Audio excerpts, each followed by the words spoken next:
because yeah, I just want to make sure I hit recording before I forget.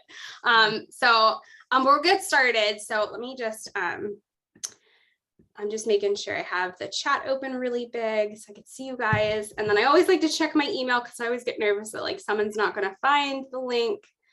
But this is recorded and I will email it out to you tonight. So if you have to log off, if you have to leave, if something happens, you're free to go. And we have a lot of our moderators from the Facebook group in here today. So that's so fun to see everyone. You guys will recognize a lot of the faces and names of Ruth and everyone else. And I saw Ross was in here, Stephanie and Justin. So, and I think it might be all the moderators that could make it today. So that's really fun. So I'm going to put these guys down. We are going to make the chickpea blondies first. I think that recipe is one of my favorites. I feel like the membership recipes, you know, I love it so much because I get to be as creative as possible. And like the pizza recipe from this month, that dough is so good and versatile, and the bagels and like everything. So I'm so excited always when membership stuff comes out, and I can't wait for you guys to see February. It's yeah, it's gonna be good. There's like red velvet cake in there and so many good stuff. So we are gonna get started. You guys can be on camera or off camera. The way that I have it set up is I have myself pinned. So if this is your first class with us, there's 3 little dots on the top of everyone's video. You can click mine and hit pin, and that'll make me the largest one on your screen.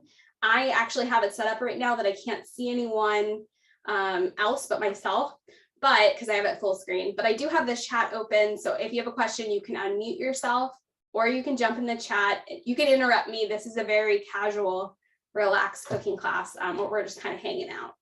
At the end, I'll go and make sure I can see the video if anyone wants to get on camera, but that's totally optional. And the recording does not have you on camera if you don't want to, you know, it'll just be me. So no worries of being on or off camera.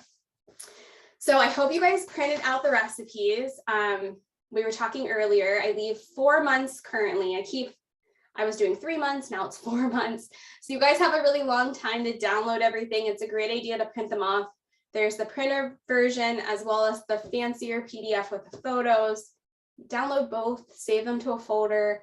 If forever any reason you're like, we're a member of January and you've been a member and you forget to download it, you can always send me an email and I'm happy to email them to you if you were a member that month and you forgot. So there's you know, never panic.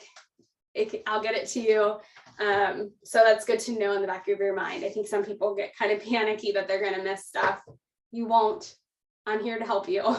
So yes, this is our dog Neville on my t-shirt.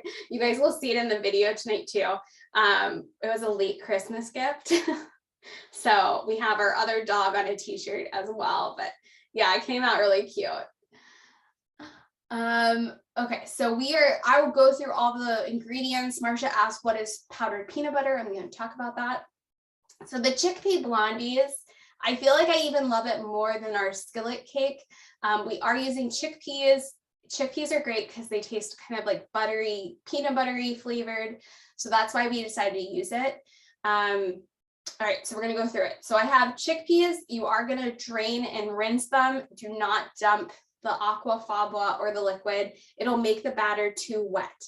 This is gonna be a really like great crust kind of made on your bars, especially if you let them sit and let them cool completely.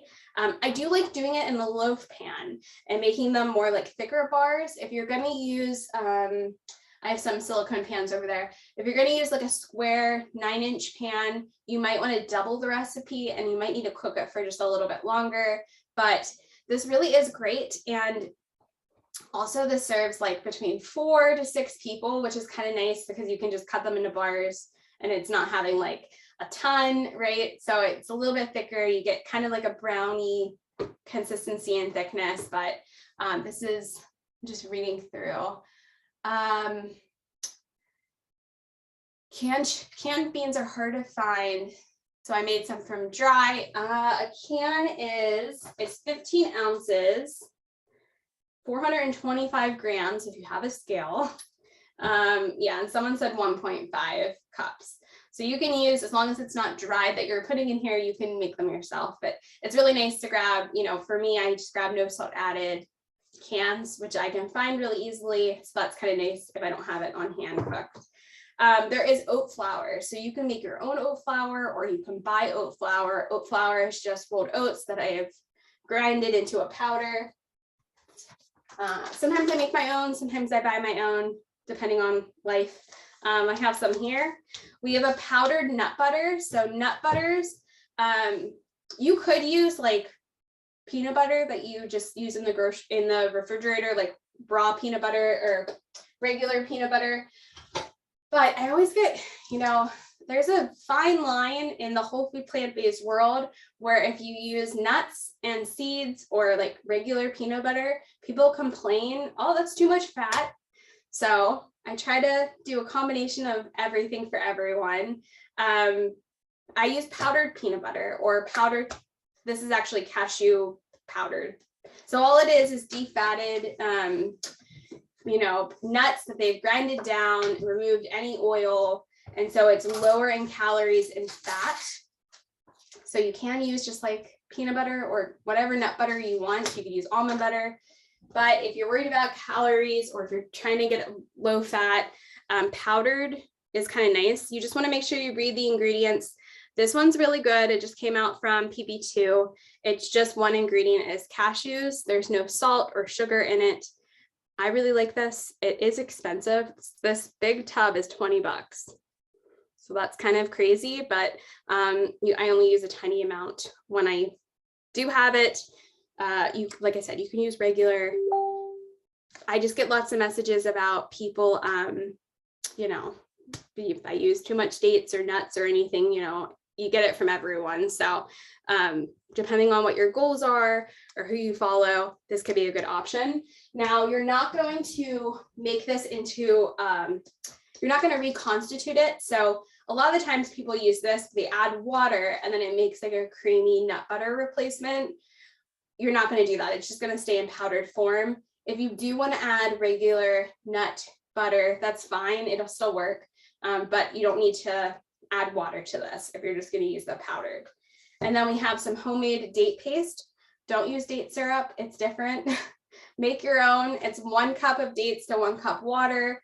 And we're only going to use half a cup of date paste to sweeten this. Now, I think this is perfectly sweetened, but you can play around with it if you think it's not sweet enough. But this is baking. Baking is a little bit less forgiving than cooking.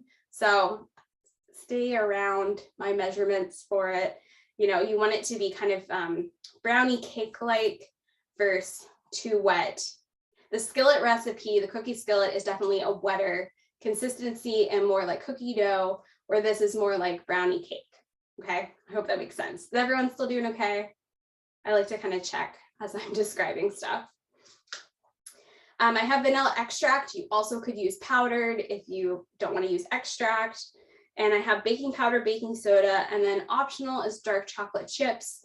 That's optional. Again, if you're worried about your weight, probably leave those out.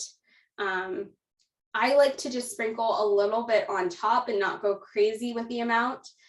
So just make sure you check, because even those dark chocolate ones from Trader Joe's and the ones from Santa Barbara that are 1 ingredient still are very high in fat. So just make sure you're being conscious of that. You know, a little bit on top is probably fine, but you know, if you add a whole bag, it is going to up the calories of it for sure.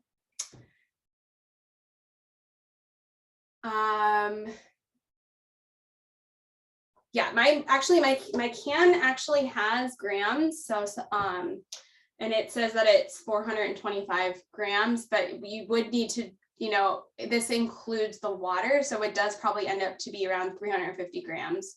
One of my moderators just private messaged me. So yeah, this is with the liquid, but we are getting rid of the liquid for this recipe. So that's important to note. Okay, we're gonna put it all together. I'm gonna stop yammering on for you guys. So I'm just gonna open up my can. I'm gonna drain. I like to rinse it. You don't have to rinse it. Sometimes the aquafaba messes with people's guts. like you might notice that you have more gas or makes people bloated. It's, you know, that's a personal choice. If you get no salt added, you don't have to drink, you know, you don't have to rinse it crazy. So that's up to you. That's why I always say drain and rinse, because some people are sensitive, but I'm not specifically sensitive, so you can just like make sure you get the drain the liquid off, but if you're not sensitive, you can just add it. I'm gonna add my oat flour. It's half a cup of oat flour. You can make your own or buy it. I saw a question earlier about the bagels. The gluten-free version, you can use oat flour for it, and we'll get into that a little bit later. But the regular bagel recipe, you want to use whole wheat flour. Okay, that's why there's two different ones. All right, 1/4 cup of your nut powder, if that's what you're using. And you don't add liquid to it. It's really nice. Again, you want it to be nice and thick. It's gonna make it taste. Now you could leave that out completely if you don't want to add nut powder or nut butter. You know, this is why I like it with chickpeas, is that it naturally has a lot of the peanut butter flavors. If you look at our Reese's cup recipe, or Reese eggs from a couple years ago, I actually don't even use peanut butter in them, but they weirdly have a peanut butter flavor. So you could just leave this out if you don't have it as well. That's not really going to make or break the recipe per se. All right, I have half a cup of date paste. Now this is homemade date paste. I made it yesterday. We were talking a little bit earlier in the room before a lot of people got in. You can freeze date paste. It's really easy to have on hand. I just make a couple big batches and then it lasts a really long time. But it is a good idea to start playing around with date paste. It's a great sweetener of choice to have.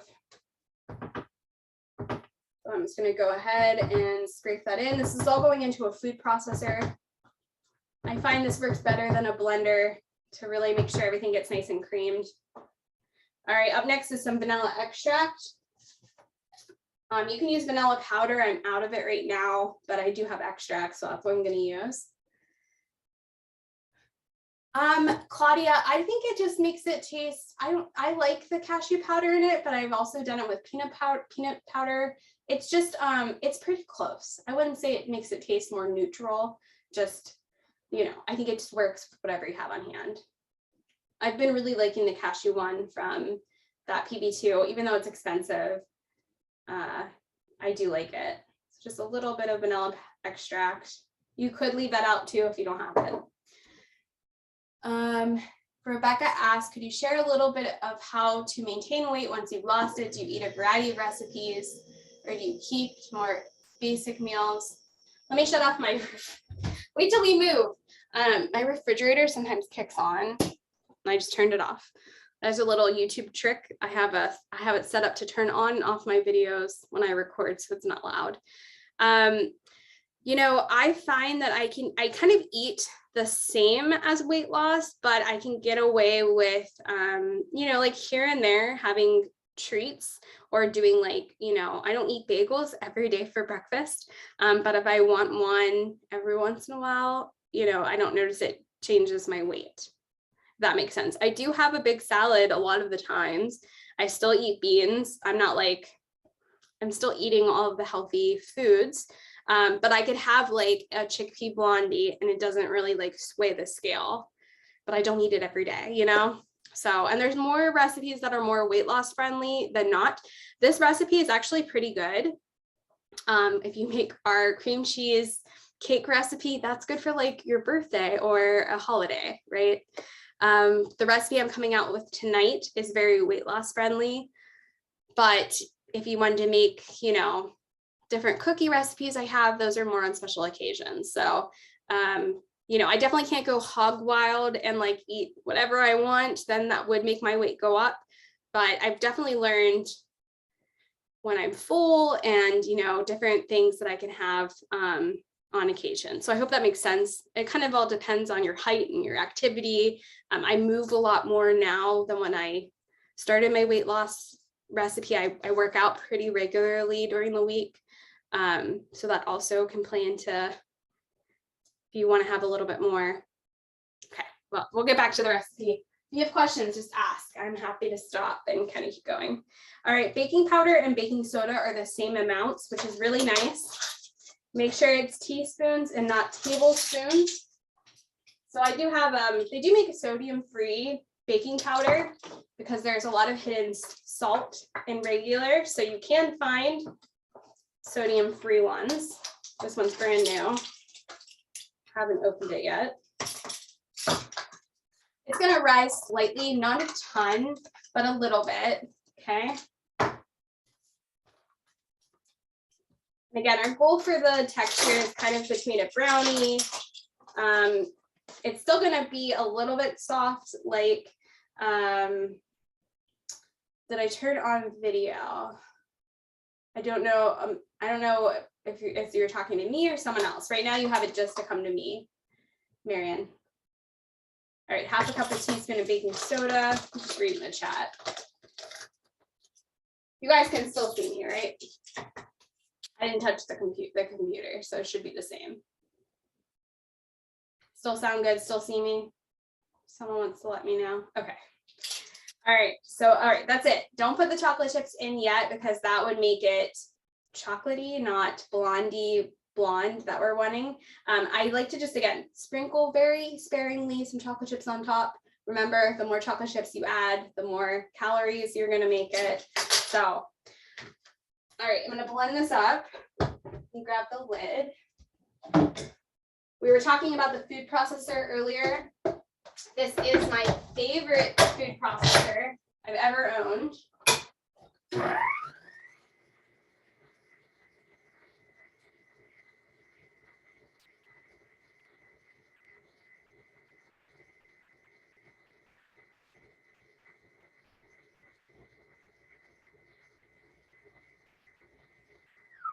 Takes like, I think that's 17 seconds or something in there.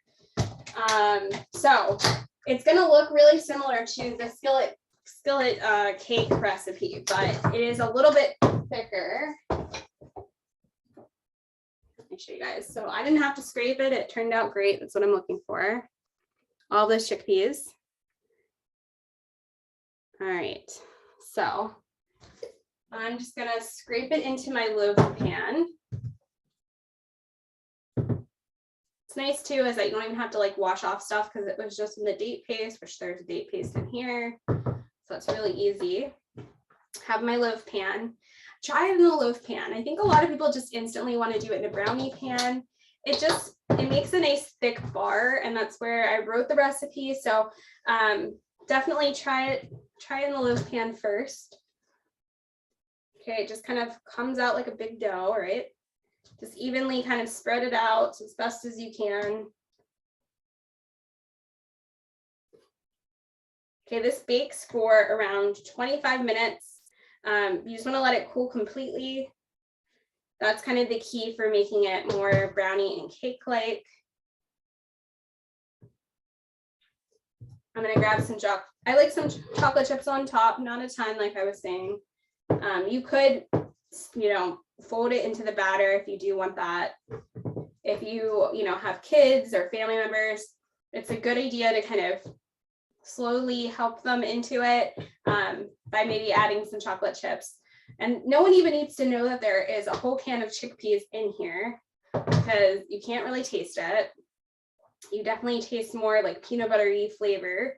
If everything tasted just like beans, I would not like that as a recipe for dessert. So, all right, so you guys can see it. It's pretty good size for the loaf pan. Just reading the chat. This is the Ascent series food processor from Vitamix. I love it, but you have to have the Vitamix actual base of Ascent to make the food processor work. It doesn't work with everyone. So I actually upgraded my old food processor, I got rid of all my food processors and only have this one now. and I got rid of my old Vitamix and upgraded specifically for the food processor. The Vitamix was fine, the blender part, but I really wanted a food processor I liked. So I made my old Vitamix my traveling one for when I do cooking classes on the road. And this one's my home one. But I've loved it. We've had it since my birthday in August, and I have nothing bad to say about it. It holds 12 cups, so it's a huge one, and it's like the easiest thing to clean. Yeah, Marcia said that she likes it too. If you are a member of the NHA, they gave you like a huge discount on Vitamix. Our president of the NHA is on the Vitamix board. So, I mean, she gets you guys such great deals on Vitamix, and Vitamix comes to the conference. And that was great because after I went to the NHA conference, I think I bought it actually right before the conference because that's what I was demoing with. Vitamix let us use it. So I wanted to make sure when I was presenting, I could like use it correctly since it was different. And I just fell in love, and it was really cool to be at the conference and to see all of the models that they had. Okay, so just do your best job at kind of like spreading it out. It is a little bit of a thicker batter. So I'm just gonna wash off this part. You can pop it in the oven. I'm using the Breville Smart Oven right now, but you can use a regular oven, 350 degrees. Now you can pop it in like this, or you can put some dark chocolate chips. I didn't pulse it. It's just a regular speed for it. Yeah, and all you have to do is become an NHA member. So some people are confused about the NHA and like, how do I get the magazine if I'm a member? You just sign up as a member. They send you the magazine. There's 4 issues that come out a year. It comes out quarterly, mailed to your house. It's an actual magazine. Then they just revamped their whole website. So there's like tons of recipes on there. You actually can go back and read every issue from like the 40s when it started. It's really amazing. So you can go on and get a PDF of like every issue with all of the recipes, and you get a discount at Vitamix. So I don't know if Wanda's here. She's our president, but she's in our Facebook group and it's great to answer any questions. So as long as you, I think there's a discount page. So if I will look after this class for you on where exactly it is, they just put out a new website. So I have to click around, but there should be a discount area, which gives you a code. So if you want to email me or Facebook or however you want to get in contact with me, I can check on that for you after we get done. But yeah, you definitely have a good discount in there. So, okay, I'm going to add some chocolate chips. Now, I've talked about chocolate chips before. I like the Santa Barbara big 3-pound bag. It lasts forever, but Trader Joe's swooped in and put out a great dark chocolate chip, 1 ingredient for like $4. And you know, that big bag of Santa Barbara one's a little bit expensive. So I do now tend to buy these guys at Trader Joe's. But however you get them, whatever you're deciding to use, I just like to do like a little handful for the whole recipe. It's more of like a little bit of chocolate, not so much. I really like the flavor of the bars. You could fold it in, but just remember, like again, if you put a ton in, you are upping the calorie count of it, but just a little bit. So you could put cacao nibs if you wanted to. And if you put the powder, cocoa powder or cacao powder, it's just going to make it chocolate colored instead of blondie colored. So just keep that in mind. But you could change it up. Yeah, if anyone wants the Vitamix NHA stuff, just message me after and I can get it for you. Yeah, and the conference is great if you can make it in June. It's in Cleveland, Ohio, but you guys can see the bars. So this is going to go in. We are halfway through class, so we are doing great on time. I'm just going to pop this in 25 minutes. Perfect. Okay, so we're going to go on to the bagels. I did pre-warm make the yogurt for the gluten-free recipe and the regular recipe are separate. Now, if you are okay with gluten, those bagels come out like bagels, like they are chewy and the texture of bagels. If you are gluten-free, it's like a hybrid of pretzel and bagel. So even if you eat gluten, you might want to try out the gluten-free one because it's different. And you also could use the dough for the gluten-free one to make pretzels. I'm going to have a pretzel recipe coming out using that bagel recipe, if that makes sense. I think something is wrong with my new Ascent Vitamix. Yes, and Shelby, Shelly, definitely reach out to the Vitamix. They're so good at like sending you. My first Vitamix I had for like 7 years, and at the 7-year mark, it cracked, like, and then I had another issue, and they just sent me out a brand new Vitamix. So they are great at like figuring out and replacing stuff. They're like super nice about it. Another person I know put in a spoon on accident and blended it and ruined their whole like blender, and they sent her a new one, even though it's like, you know, not their fault. So they're really, really, really great if you just reach out to customer service. Yes, Amanda. So it's in Cleveland. It's the end of June. I'll post more information. I'm going to be there doing a cooking demo.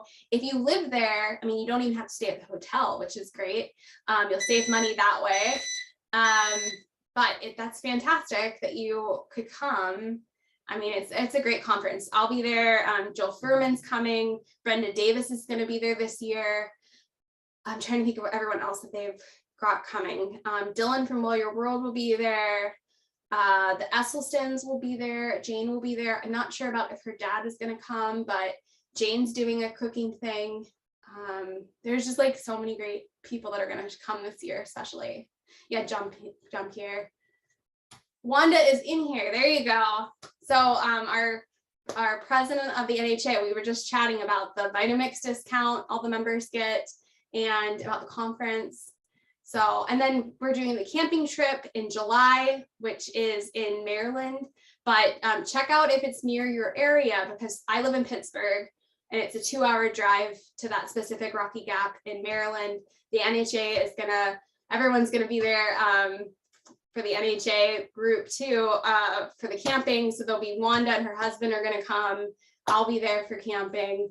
A lot of our moderators are gonna come. So there's also that camping trip too. If you live locally, that's so great. Oh, are you staying in the campground, Michelle, or are you staying in the resort? The campground sold out like so fast. I actually tried to book a weekend there in May, just so I could head down and make sure everything's good. And the campground is sold out in May. So Michelle, oh, that's great. Are you staying in a tent? They had tons of tent. Okay. Yeah, all of the electric ones went like super quick. Yeah, and we're gonna have a pavilion on Saturday to do a potluck and a cooking class with the NHA. So there's so many great stuff. I know a couple people are even coming down just Saturday to spend the day if you live close to drive. But that's so fun that you're gonna camp with us. Yeah, Colorado is far, but I need to come out to you and camp. We love the Rocky Mountains. So if you live anywhere near Estes Park, that could be a possibility. Okay, very cool. Yeah, definitely. If you want to come camp, look into it. The campground goes really fast. There was cabins and yurts, and you know, they have electric RV hookups, which is what we got. And then they have tons of like tent camping. And then there's also the resort, which if you don't like to camp, you could just stay in a really, really, really nice resort, and it's all on the same lake. So we're all going to be together. Some people are going to be in the resort part. Some people are going to camp. We're just going to kind of do activities all around on the resort side and at the campground. There's a beach. It's like the most beautiful place. If you haven't checked out the camping stuff, you can go to our website and go to events. There's lots of pictures. Okay, so let's move to the next recipe. Let's do the gluten-free one first. Again, this is like a hybrid between pretzel and pretzel and bagel, which I really love. I did make our everything bagel seasoning ahead of time. I usually like to just keep seasonings in like little jars. I do this with Dr. Greger's seasonings. He has a great one. I always pre-make a ton. And then I do it with everything bagel seasoning because you can sprinkle on this on like everything. We do this on potatoes. We do this with chickpeas. We love this seasoning. So you can, I have it right there for you. You can triple and double and make a bunch if you want to sprinkle on, but that's already done. The gluten-free one is so easy. So let me grab a bowl. Okay, my bowl right here. All right, it's 2 cups of gluten-free flour plus extra to kind of just help your flour work. You can use anything that you want. You can use oat flour. You can use whole wheat flour. It doesn't have to be gluten-free per se. Let me see what I'm going to use. I'm going to do a combination. I always like to kind of mix flours. I'm going to use a little bit, half oat flour and half whole wheat flour for mine because we aren't gluten-free, but you can use like whatever gluten-free flour you want for it. So I'm going to do 1 cup of each for mine, personally. All right, so I have my oat flour. We're just going to add this to a big bowl. Now, if we don't get to the point where you guys get to see the bagels coming out, you saw the pictures of it, but my goal is to walk you guys through the steps to at least get them in the oven in the next half an hour. So I'm going to move here and stop chatting about other stuff for a second. So that's 1 cup of my 1 flour.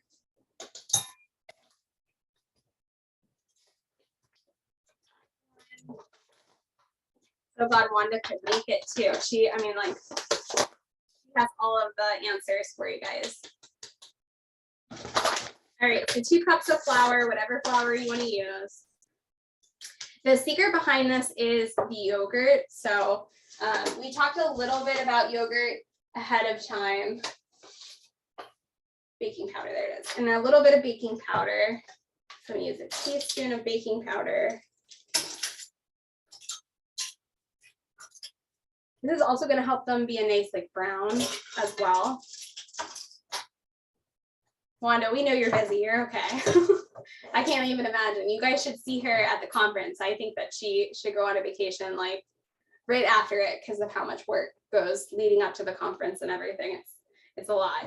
So my flour and baking powder are in there. I'm going to grab a little mixer, little spatula. Rubber one to mix it.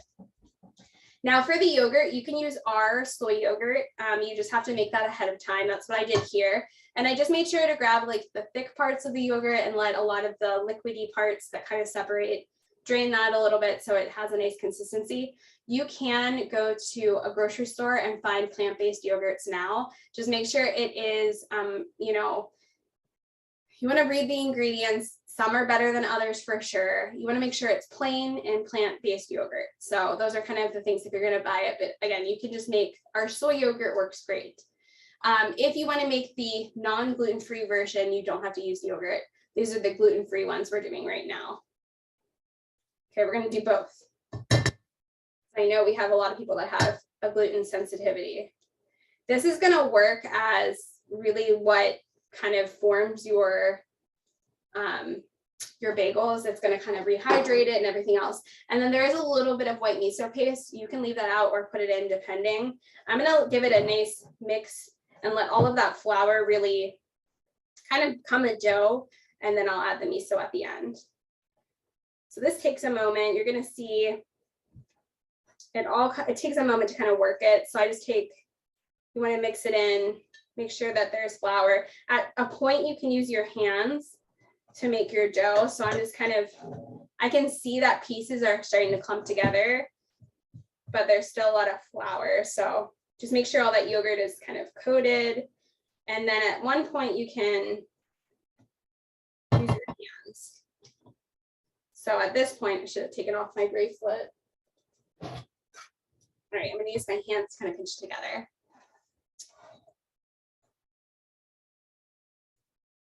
yeah, and Wanda just gave you her cell number, and will help you about the room. So that's so nice. All right, so I'm just taking my hands to really kind of bring it together. This is a great exercise because you can really take out a lot of aggression. So it'll start to form kind of a dough. Just takes a moment. It should be like kind of like Play-Doh is what you're experiencing. And then I'm also going to add in the miso. That'll also help to kind of hydrate. You can always add a little bit of extra yogurt depending on the thin and thickness of it. Mine was very thick today, so you could add a little bit of the liquid if you're noticing it, but the miso pretty much will bring it back together. So let me grab that out of the refrigerator. I got a couple questions about what miso I use. I used to buy one off of Amazon, but this is the one I've been finding at my grocery store. The one off of Amazon I used to recommend was delivering to me bad, and then was kind of awful. They wouldn't refund me if it was spoiled and cracked. So I've just been getting it at the grocery store from right now. But it's a teaspoon of white miso, and that again will help your flour kind of be rehydrated too. But you want to make sure there's miso is really kind of well combined in there.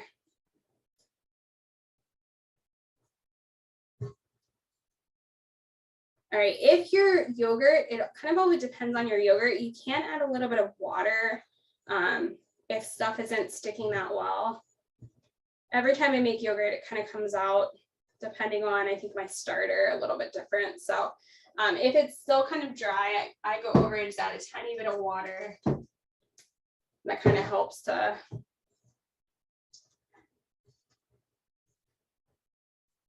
all right, so it's coming together now. Now you're going to do the next step exactly the same. We're going to boil it, and I like to do kind of 2 at a time, depending on how big your pot is. Let me grab this. Sorry, I have to kind of concentrate on pouring my dough. It takes a moment to work it, especially the gluten-free one seems to.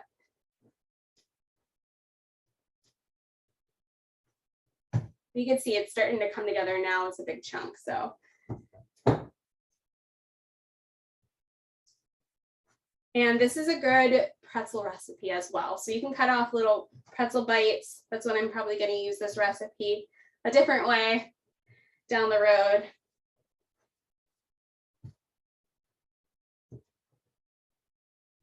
All right. So you should start to be seeing it form a dough. We're going to move to the gluten-free ones. Yeah, vanilla yogurt isn't ideal to use for this recipe if you really want to use plain. You can see if it, no promises if you use vanilla. All right, so it's starting to come as a, you can see now it's like more dough-like. So I'm gonna move to the other one just for the sake of time, but you can follow the next steps. We're gonna do that in a little bit. All right, so for the gluten-free ones, you have to kind of feed the bacteria. It needs to sit for a minute. Yeah, let me know about the vanilla. All right, so it should form like a nice kind of dough shape. And then you should be able to make your bagel recipes. I kind of divide it into around 6 bagels makes a decent size. If you do 8 bagels, they come out really, really petite. And, you know, I feel like there's always a small one out of every batch, but there you go for that. So we're gonna just do the other ones as well. As well we get time. Now the other ones call for 90 degrees water. You want to make sure it's 90 degrees. You don't want to make sure it's too hot or too cold. It really, I grab a thermometer, and it usually my water is like boiling hot. So I usually have to let it sit for a minute. So I'm going to do that now. because I have like the world's hottest water in our house.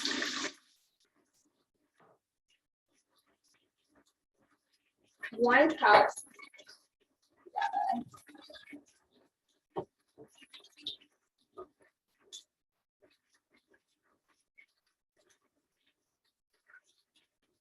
It goes from like regular water and then it goes to like, yeah, boiling hot.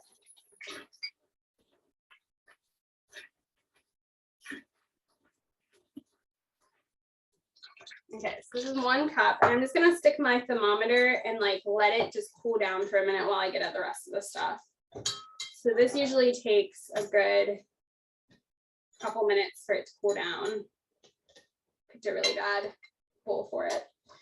All right, so right now it's at, yeah, it's like 130, so it's really hot. You know, we're moving, so it'll be someone else's problem for adjusting it. I've lived with it for the last 7 years, so, or 8 years. That's all right. The new house it'll be, right?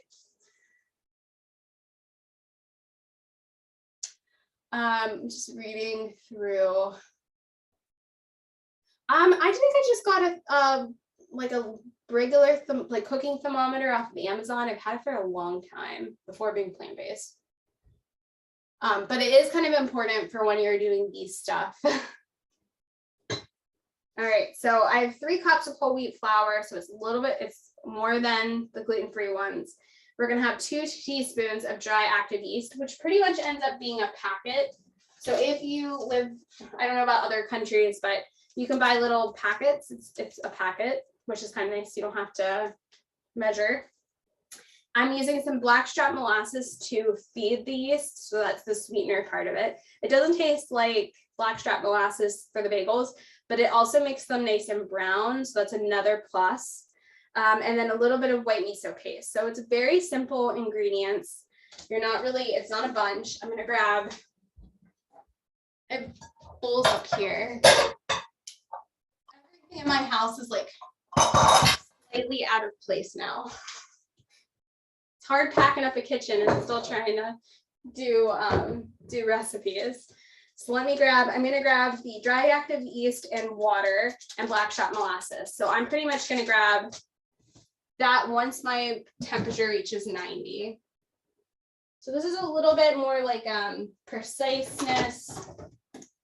You know, baking and cooking are a little different, but I have some blackstrap molasses here.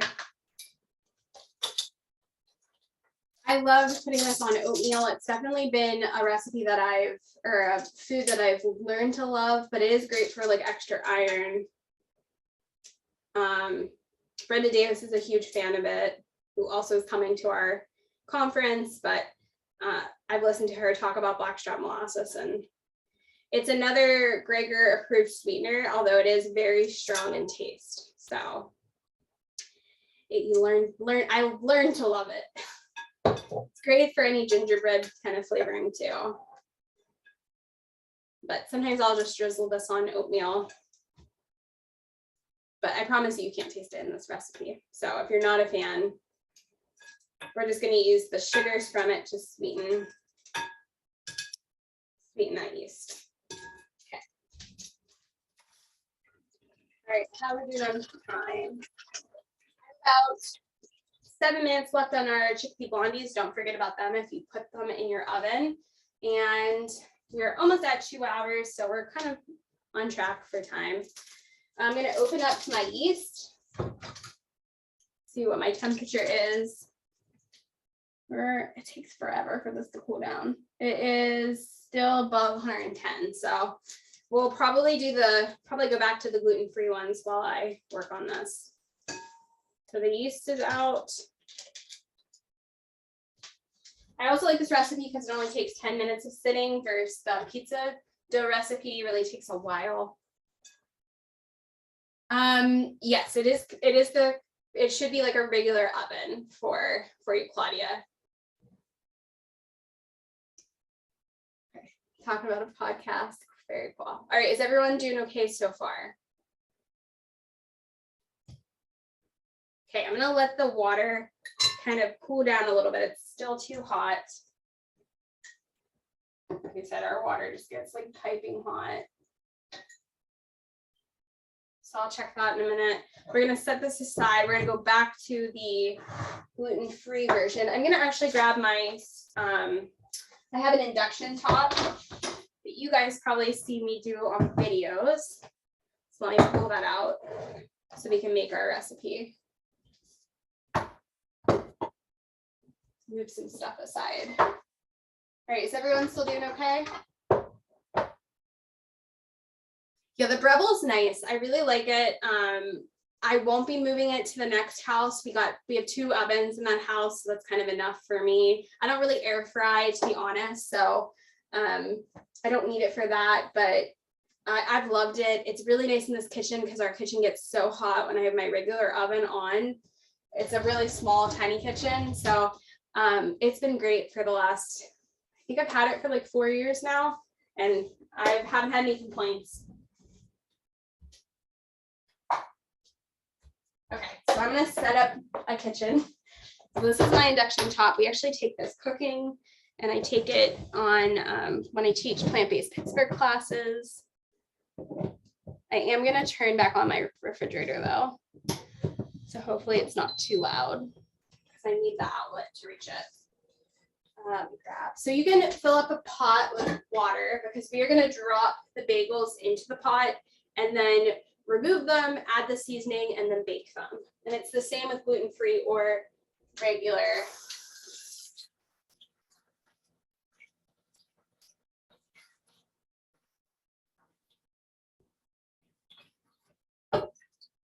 My water is still cooling down. So just fill up a pot with water, okay?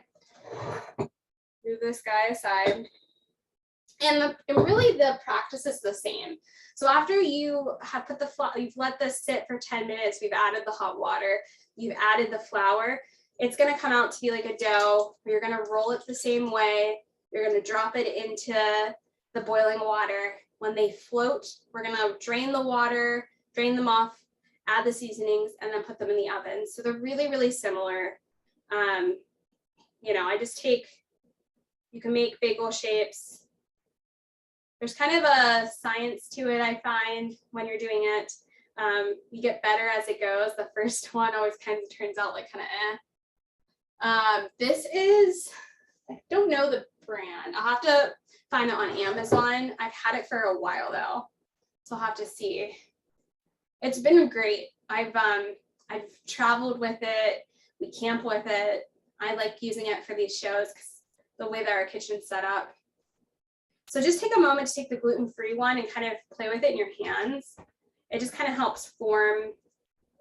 You know, I don't really find that you need too much flour extra. This is not sticking to my hands at all, so I'm not going to put any extra on it.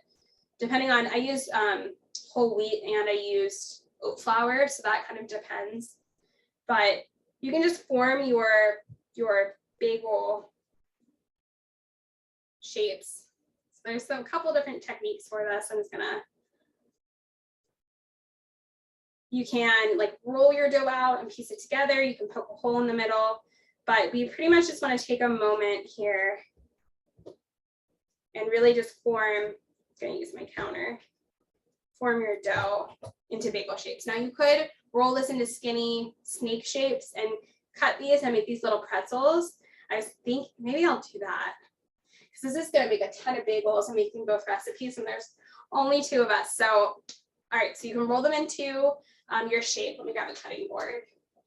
But I'm going to make them into pretzels. I think we're going to enjoy that tonight. So I'm going to grab a knife. And so roll them into bagel shapes, or you can cut them into little pretzel bites. So there's 2 recipes in here for you. And like I said, if you're not gluten-free, and if it's breaking, just make sure you keep going until it sticks together. So that's kind of how you know it's done for those. Is everyone doing okay with their bagels? Yes, I would definitely shape it. Let me check on my water. Still a little too hot. All right, so for the bagels, you can just, you know, as thin or as thick as you want them, and then you can just cut them into little bagel bites. And it's the same idea if you do the pretzels. You're just gonna boil. I should turn this on. Bring water to a boil. You're gonna drop your pretzel bites in there, and then you can add your seasoning toppings and go from there. But yeah, I'll do the bagels with this one because I'm definitely gonna make 6 bagels for us. But you know, when 2 people have 12 bagels, if you decide to make both of these recipes, it's kind of a lot of bagels. In the Facebook group, Victoria asked a really great question about like, what do I put on the bagels? And I actually make our hummus recipe, and we eat hummus and bagels is like our favorite thing. So you could do that. We do have a cream cheese recipe you could make. I saw somebody who said do the split pea butter recipe. You could do that. There's so many. You could do the raspberry jam. That's really nice, or the plum jam. So lots of different ideas. Is everyone still doing okay? It's been a little quiet in the chat. I'm gonna make sure. My chickpea brownies are gonna come out, so I'm gonna pull those from the oven. A little bit smaller piece there.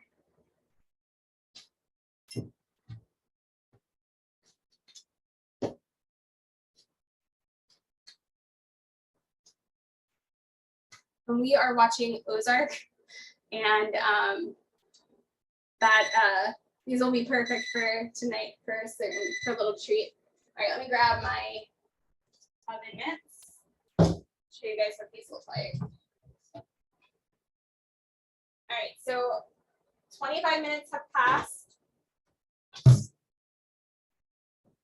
and it looks so good. So now you need to let it cool completely. Don't cut into it now. It's going to definitely be soft. You want to let it harden up. So if you take your finger, it has kind of a crust on the outside, but it's definitely going to be more softer on the inside, but let it cool completely. Okay. But that's what yours should look like.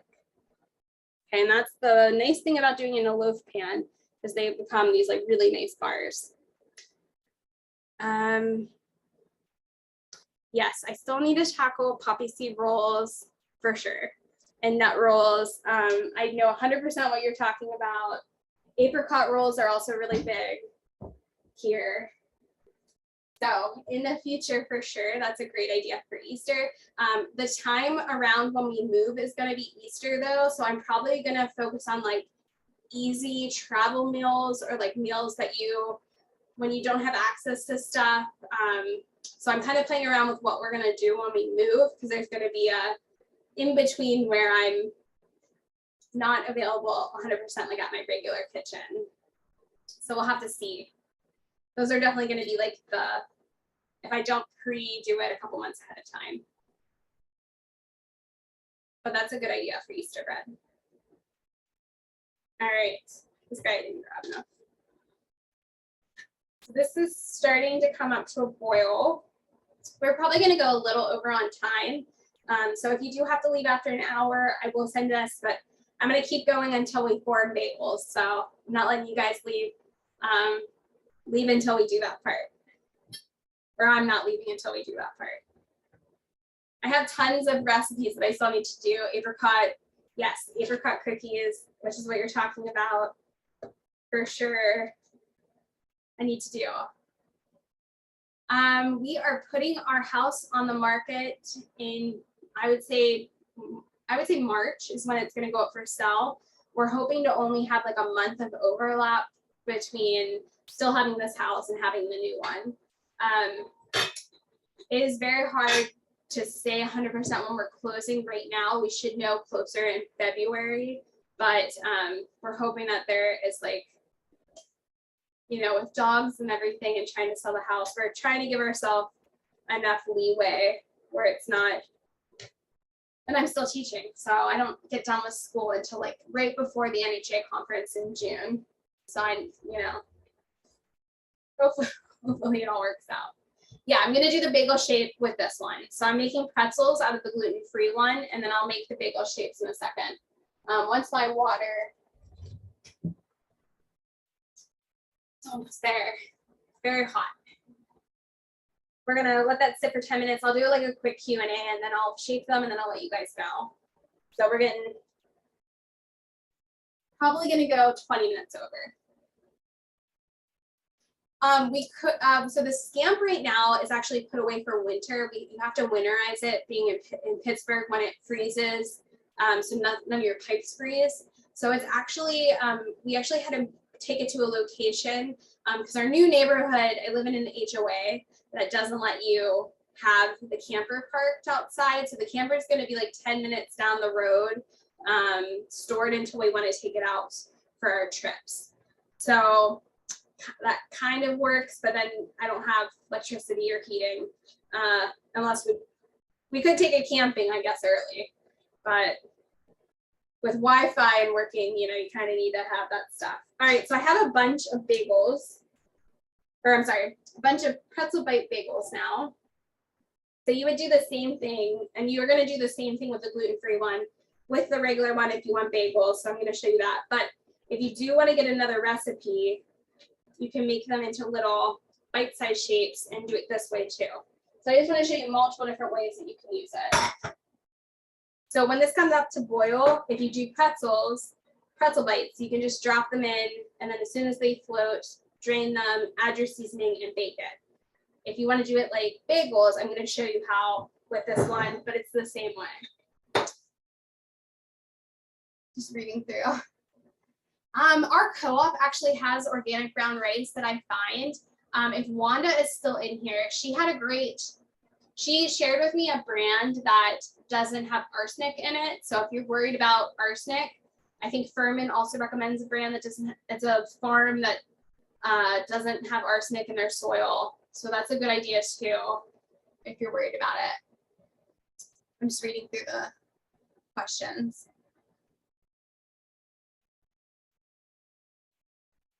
You could always add a little bit of water to help them out if it ended up being too much flour. So just add like a tablespoon of water at a time. Did you make the gluten-free ones or the regular ones?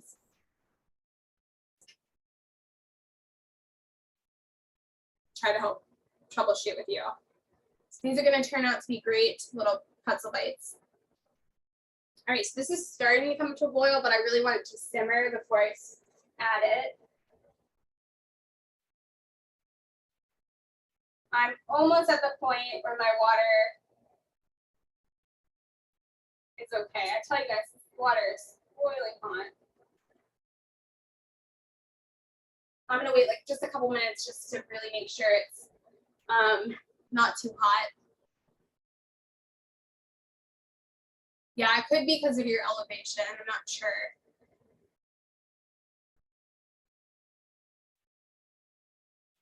Yeah, that one you might have to play around with if that's causing you issues.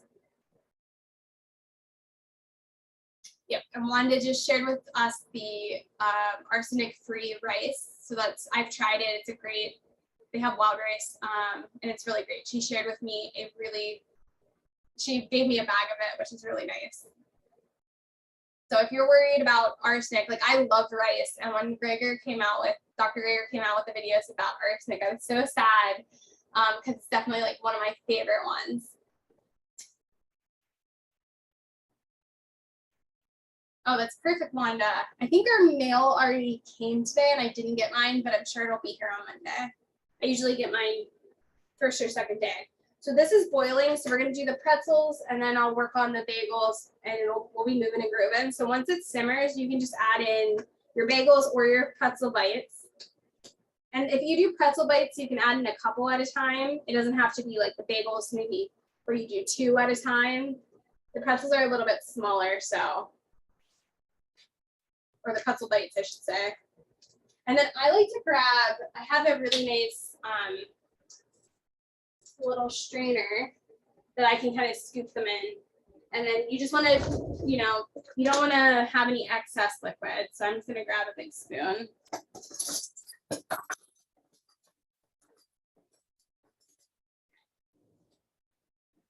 These guys are gonna cook in here until they float. You can kind of stir it around so they don't stick anywhere. But as soon as they pop up to float, we're gonna drain them. I'm gonna multitask here with a couple different recipes. Check on hot water. Okay, my water is, we're gonna say it's 90 degrees. So I'm just adding this to the molasses and the yeast. I'm gonna mix it up, but I'm gonna let that sit for 10 minutes while I work on these. So you can kind of start seeing stuff come to rise. One. So then you just want to drain it. Same with the bagels, the same kind of technique. As soon as it rises, you can drain the water and grab a. This is going to feed your bacteria if you're doing the gluten version. You'll start to see it definitely kind of foam. So just let that rest for around 10 minutes.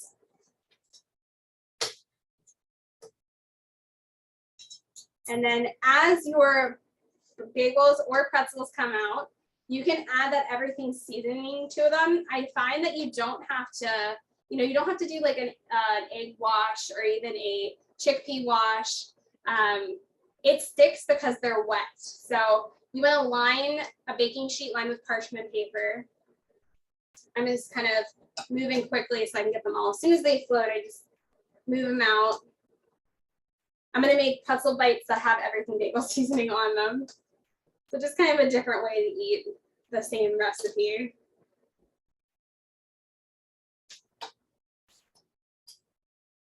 All right, so now that these guys have boiled, I'm going to add in the last of this bench. Be careful you don't burn yourself whenever they plop in. Okay, all of my stuff's in now. I do multitask a bunch. Sometimes that's good, sometimes that's bad. But I parchment paper. I'm gonna do these again in my Dremel. Yeah, that's not hot. So you guys can see. Okay, and when I pull all of these, my other stuff should be done, and then we'll form the bagels, and I'll let you guys go. So these are still wet from being pulled. You can take your seasoning now, and I just like to do a pretty heavy coat of it. You could add as much or as little as you want. And then you're just gonna put these on your baking sheet. Separate them if this is, if you're doing the pretzels and if you're doing bagels. Like I said, the bagels make around 6, both recipes. If you make pretzel bites, you can get a lot. And this is a good one if you have company or if you want to make like, a little dip for it. Still a little bit more. But it's nice because it sticks to the wetness because they just came out of that boiling water. All right, the rest of them are starting to float. All right, checking on that other bagel recipe. And if you've never made pretzels, like it's so easy and quick. And I like it because it's the same steps. So if you're making gluten-free or not. So you guys will have to try it both ways. I will say you don't do this with the other version of it. It's really good with this one because they definitely have kind of a pretzel taste. Use the gluten-free one. Don't use the regular bagel for this part. All right, looks like I got them all. Okay, so I'm just gonna turn this off for a second. Gonna add in the rest of my pretzels carefully. They're very hot. And I'll take a picture of it after these bake and show you guys what the pretzel version of this recipe turns out with. Show you guys up close. And then we'll move to the bagel and then form them. All right. So again, everything's sticky, which is really nice. You don't need to do any kind of wash for it.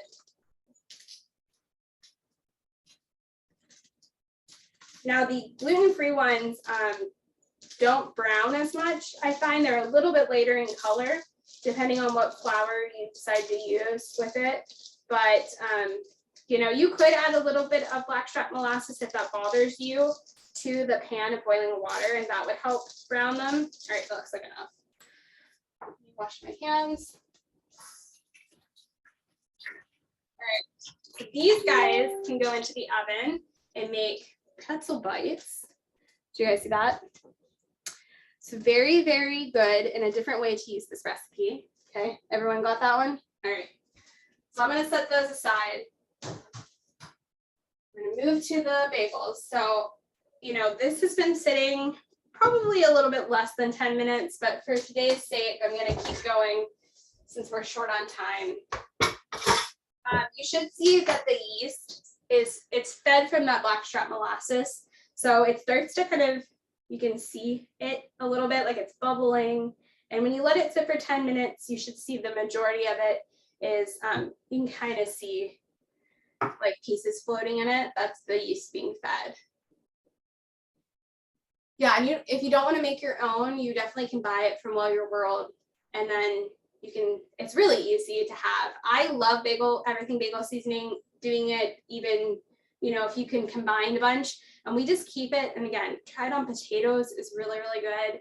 I like to use it on like a lot of things. So it's nice to have that variety. So I'm gonna put this aside. All right, into this now goes the flour. So, and the miso paste. So there's 3 cups of flour. See if now it becomes the part of the class where everything becomes a little messy in our kitchen. So I just have whole wheat flour. You can use whole wheat flour or whole wheat pastry flour. These are the gluten versions. This is going to be a chewy bagel. I tried out a million different bagel recipes, and that's why I like the combination of including both, because the other ones are a little bit lighter and taste more like pretzels. This one is definitely that chewiness that you're kind of looking for. So I'm gonna add, I like to do a cup at a time, and then for a total of around 30. So that's 1 cup. You grab a different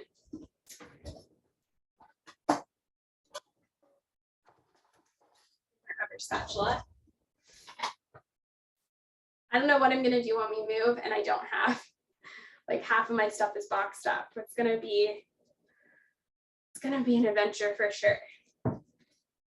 Okay, and then with 1 cup, it's still definitely like soupy. So we're gonna add another one and then a third. Anyone have any questions? No, pastry flour is a little bit thinner of a finer ground flour. So pastry flour is great. Sometimes my grocery store has it, sometimes it doesn't. It just kind of depends. Like this last couple of times they haven't had it. I think last month I had a recipe that had pastry flour. So whenever I see it, I do like to use pastry flour. All right, so it's starting to come like a little crumbly still. So 1 more for a total of 3 cups.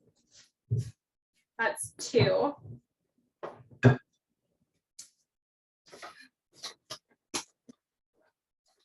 right, and 1 more. All right, now you can use extra for, again, like sometimes it can be sticky, so it's nice to, when you're doing anything with like dough, even the pizza dough, although that pizza dough, if you guys haven't tried the pizza dough, you definitely need to. That might, every time I feel like I make a favorite, that one, the pizza dough really was a favorite. I have to add a little bit of miso. So there is a tablespoon of white miso. You grab a hand spoon. So definitely more miso than what was in the other one. And again, you just want to make sure the miso is broken up. You don't want like pockets of miso in anything. but we're gonna really take a moment to really, so I'm gonna use my hands at this point. You can see it probably. And just like the gluten-free one, you just wanna take a moment to really incorporate all the flour and get that miso really broken up. Does anyone have any questions? Yes, you can use chickpea miso. I like, the reason I always get soy miso is because the studies have shown that soy miso, the soy is protective from blood pressure and cardiovascular. You can, you can use chickpea miso. I don't know if chickpeas are as protective. So I had high blood pressure issues, so I was really cognizant of using what was in that study. Yes, the glass, I forgot I have them hidden. I bought a whole set of glass bowls so people can see what I'm doing on YouTube and the cooking classes. So it's nice to have so you guys can see. The other one I really like too, but you can't see through it. So yeah, it just takes a moment to really, it's a little bit of a hard dough to really sit and mix in.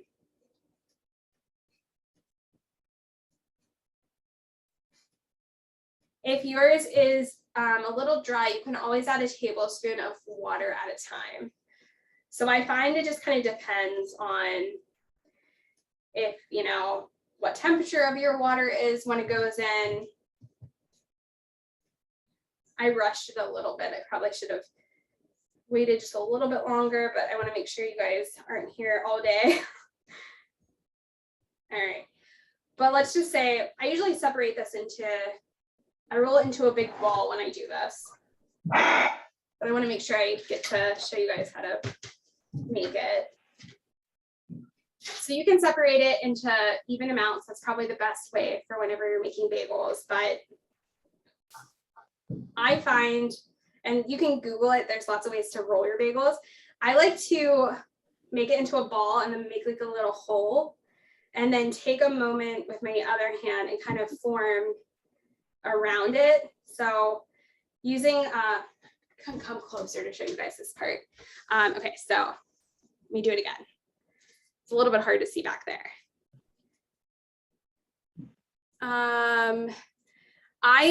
I kind of pulled it around 100 where you should wait till 90. So when I'm doing it not rushed, I just like let it come down to 90 and then pull it. But you guys can see, so it's just a ball right now. Okay, it's not sticking to my hands. I just take my fingers and the ball and just pinch a hole through. So there's my thumb. Okay, and then I take these two fingers and kind of stretch it. You don't want to overstretch it because then it comes too brittle. But just take a moment. It doesn't have to look perfect. We're just kind of forming it. And then at that point, you have your hole in there. I take my fingers and just kind of clean up and make it look nicer. So, these bagels, you can't make like massive bagels with them, because we're using pretty limited ingredients to make bagels. If you look up other people's bagels recipes, there's usually a little bit more that's involved in it recipe wise, but then you can start forming your amount. And then I like to kind of press it down and then keep going with it to make it a little bit bigger, because it's not going to rise a ton. It's going to pretty much be whatever shape you make it now. So you can evenly divide the dough and, try to get them all uniformed. I usually get a little small guy and maybe like 5 medium size. One always kind of comes out a little bit smaller. I always tell them that's my test one. So there's no hot water, Gina, in the pretzel gluten-free ones. Use yogurt. So you don't need to get a thermometer for that one. We use yeast in this one, which is why we need to make sure the temperature. So this just takes a couple moments, a little bit of a finesse. You get better at it as you do them, but you can kind of start to form. And if there's little cracks, that's okay. You're gonna put seasonings, you know, this is kind of coming to where I'm gonna stop in a moment. But you can kind of spread out by pushing in and kind of making it a little bit wider. Okay, and then I take a moment and kind of press it in. Okay, so at this point, I probably would stop with this one. And then this guy gets boiled. And then when it floats, you remove it and you add your seasonings, and then we put it onto a baking dish or a baking sheet, and we're gonna bake them. Okay. Let me turn this guy back on. So that one's done. So then you keep going until, you know, you get enough out that you want. And again, just take a piece of the dough out and just take a moment to really kind of work with it. Does anyone have any questions on that? This is why I wanted to make sure I did this one in the pizza dough recipe on camera, because it's not like super easy like a lot of our other recipes are. There's a little bit more of trial and error that goes into it. Let's see, it's coming together. All right, any other questions? All right, let me see if I can make this not full screen so I can see you guys. All right, is everyone still doing okay? All right, getting thumbs ups. Yeah, if you're nervous about making bagels, the pretzels definitely are easier. So you could try that out with the gluten-free bagel recipe. There is a little bit more finesse with the bagels, but that guy's ready to go. The blondies look good. Yeah, they're still a little warm, so I'm not gonna take them out. You wanna let them cool completely. Kind of a waiting game. I just touched mine, so I got chocolate on my hands. I don't want chocolate on my bagels. All right, so yep, you just keep going with it.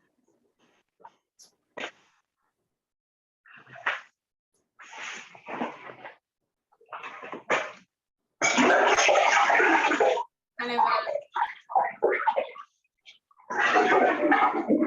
okay, I will mute. All right, does anyone have any questions while we're finishing up? We're 22 minutes over. I try to keep these around an hour, but sometimes depending on, we made 3 recipes today, so that's one more than usual for this class. The gluten-free ones are very easy, yeah. And it, you know, for the moisture part and the water part, it kind of all depends on probably your elevation works, depends on it, but it all depends on your flour and you know, how long you let stuff sit. For the yeast, definitely let it sit for 10 minutes. Don't rush it. I rushed it a little, but you know, if you let it sit for 10 minutes, it turns out great. So again, I'm getting little bagels. And the longer you sit here and kind of make it perfect, the better they're gonna look. So, you know, if you have extra time, this is kind of a labor of love a little bit with it, but they turn out good. All right, so this is simmering. Let it come up to like a low boil, just like we did the pretzels. And then I do 2 bagels at a time, just like the pretzels, same kind of idea. All right, so I have 3 bagels done. It's boiling. You can just plop them in. Now my pot is kind of on the small side, so I'm only going to do 2 at a time. You're going to let them hang out in there until you see them float. So I just don't want them to stick to the sides or the bottom, so I just gently kind of move it around a little bit and grab another baking dish.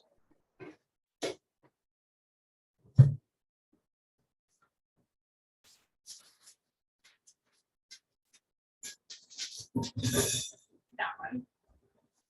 I'm going to grab the same strainer. And it's the same exact idea with the pretzels as the bagels. You want them to float. When they float, you're going to remove them and then add your seasonings, then add them to your baking dish. Oh, you guys are welcome. Yeah, these are really great. I think these are great for when, you know, if you have kids over, if you want to try something new, if you're like snowed in a little bit like we've been the last couple weekends where it's like too cold, you don't want to go anywhere. It's great to wake up and make these for breakfast or something fun. And again, try them as pretzels. If you're a little intimidated to try this one, I think those are the easier of the two. The gluten-free ones you can make into pretzels. This one might work as pretzels, I just have never tried it. So it probably would be okay. Pretzels and bagels are kind of in the same wheelhouse. I'm so glad you can make it. Awesome. Well, you guys will get the recording. It'll come out. I'm starting to see them kind of float, getting close. Doesn't take long. This step really helps to brown everything as well. So once they start to float, you can drain off the water. They're gonna stay the same shape. Grab it. This is slippery. All right. You can add them, you can let the water drip off, add them to your baking sheet. You can pick which side too is prettier. So if you flip it over and like, you're like, oh, that side looks nicer. You know, either way works. And then I'm gonna add our everything bagel seasoning on top. You know, try to like pay attention when you put it on. You want to make sure some of it's gonna fall off anytime you do it, but you want to make sure it hits the bagel. All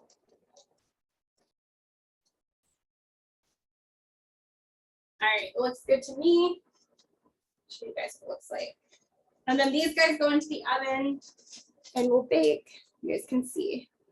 And then I'll just keep going until I have all of mine.